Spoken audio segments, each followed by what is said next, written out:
ఒక life truth ఏంటంటే life circle జీవిత చక్రం. జీవితం అనేది ఒక చక్రం లాంటిది ఫ్రెండ్స్. జీవిత పాఠాలు అనేటివి ఏంటి అంటే చెట్టు నుంచి రాలిపడిన ఆకు తిరిగి మట్టిలో కలిసి అదే చెట్టుకు పోషణ అందిస్తుంది. తెలుసు కదా, మనం చెట్లన్నీ పెట్టినప్పుడు అలానే ఉంటుంది కదా.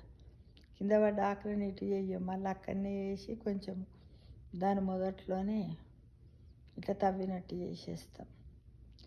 జీవిత చక్రం కూడా అలానే కొనసాగుతుంది మన జీవితంలో. మనం కూడా అలాంటి జీవిత చక్రంలో ముఖ్యమైన భాగమే. ఆ ఆకు కంటే ఎక్కువ కాదు, తక్కువ కూడా కాదు.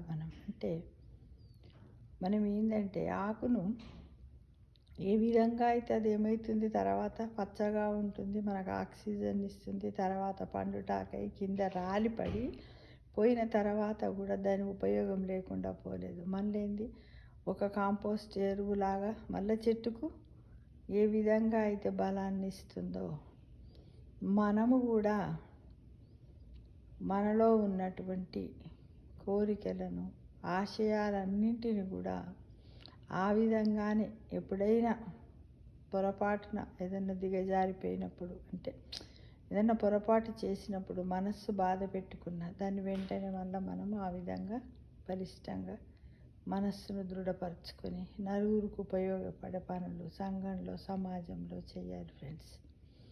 మళ్ళీ ఒకసారి చూడండి, జీవిత పాఠాలు అనేటివి చెట్టు నుంచి రాలిపడిన ఆకు తిరిగి మళ్ళీ మట్టిలో కలిసి అదే చెట్టుకి ఎలా పోషణ ఇస్తుందో మనము కూడా జీవిత చక్రం లాగానే కొనసాగుతూ ఉంటాము. అలానే ఉంటుంది. కాబట్టి ఆకు కంటే మనమేమి ఎక్కువ కాదు, తక్కువ కాదు. కాబట్టి మనము ఒక చెట్టు చేసినటువంటి పనులను మనము కూడా ఎంతో విజయవంతంగా చేయవచ్చు ఫ్రెండ్స్. లైఫ్ అనేది అంతే కదా. ఇప్పుడు చూడండి, మనం ఏమనుకుంటాం, ఫస్ట్ మనం ఒక అమ్మ నాన్న, ఇప్పుడు తర్వాత మనం తల్లిదండ్రులం అవుతాం. అంటే ఈ విధంగా మన లైఫ్ సర్కిల్ అనేది ఒక సర్కిల్ లాగా చుట్టూ తిరుగుతూనే ఎక్కడికి వచ్చినా మళ్ళీ మనం పోయేది అక్కడికే, అంటే ఆ మొదలుకే. కాబట్టి ప్రతి ఒక్కరం కూడా అన్ని స్టేజ్లను అనుభవిస్తాము. కాబట్టి లైఫ్లో కోరికలను కానీ వేటిని కానీ పాజిటివ్గా తీసుకోవాలి. కోరికలు అయితే కోరికలు, ఆశలను తగ్గించుకుంటేనే మనము మనశ్శాంతిగా ఉండగలుగుతాం ఫ్రెండ్స్. అదే అన్నమాట లైఫ్ ట్రూత్ అనేది. ఎప్పుడు కూడా మనం పరిసరాల్లో ఉన్నటువంటి చెట్లను వాటితో పోల్చుకోవాలి. మన జీవితం అంటే ఏమిటి అంటే అలా పచ్చగా ఉండాలి.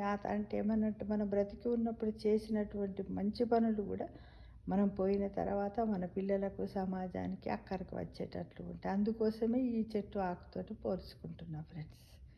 తప్పకుండా మన వల్ల కూడా ఉపయోగం ఉంటుంది అనే విషయాన్ని మర్చిపోవద్దు ఫ్రెండ్స్.